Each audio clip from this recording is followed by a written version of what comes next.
ನಮಸ್ತೆ ಎಲ್ರಿಗೂ. ಆಮೆ ಮತ್ತು ಹಕ್ಕಿಯ ಕಥೆಯನ್ನು ಸುಂದರವಾಗಿ ವಿಡಿಯೋದೊಂದಿಗೆ ನಿಮ್ಮ ಮುಂದೆ ಇಡಲು ನಾನು ಬಯಸುತ್ತಿದ್ದೇನೆ. ನಾನು ಮಲ್ಲಿಕಾ. ವಿಡಿಯೋ ಇಷ್ಟ ಆದರೆ ಲೈಕ್ ಮಾಡಿ.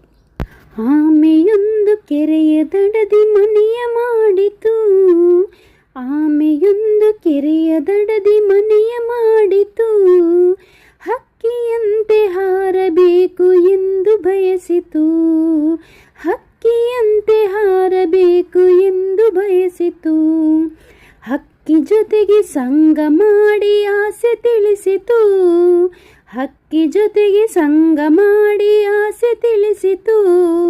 ಹಕ್ಕಿ ಹೇಳಿದಂತೆ ಆಮೆ ಕೇಳಲೊಪ್ಪಿತು, ಹಕ್ಕಿ ಹೇಳಿದಂತೆ ಆಮೆ ಕೇಳಲೊಪ್ಪಿತು.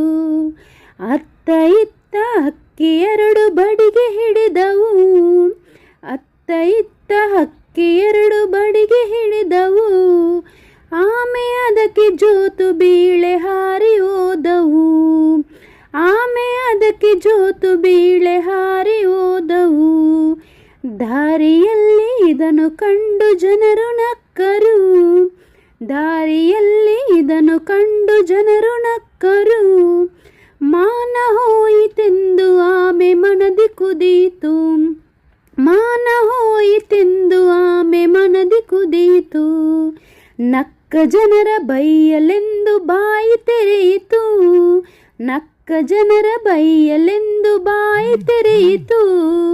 ಮೇಲಿನಿಂದ ಕೆಳಗೆ ಬಿದ್ದು ಸತ್ತು ಹೋಯಿತು, ಮೇಲಿನಿಂದ ಕೆಳಗೆ ಬಿದ್ದು ಸತ್ತು ಹೋಯಿತು. ಈ ಕಥೆಯ ನೀತಿ ಏನೆಂದರೆ, ಅಹಂಕಾರ ಮತ್ತು ಮಾನಭಂಗದ ಭಾವನೆ ನಮ್ಮ ನಾಶಕ್ಕೆ ಕಾರಣವಾಗುತ್ತದೆ. ತಾಳ್ಮೆ ಮತ್ತು ಮೌನವೇ ದೊಡ್ಡ ಗುಣ. ಎಲ್ಲ ಆಸೆಗಳು ಸಾಧ್ಯವಿಲ್ಲ. ತನ್ನ ಮಿತಿಯನ್ನು ಅರಿತುಕೊಂಡರೆ ಸುರಕ್ಷಿತವಾಗಿ ಬದುಕಬಹುದು. Thank you.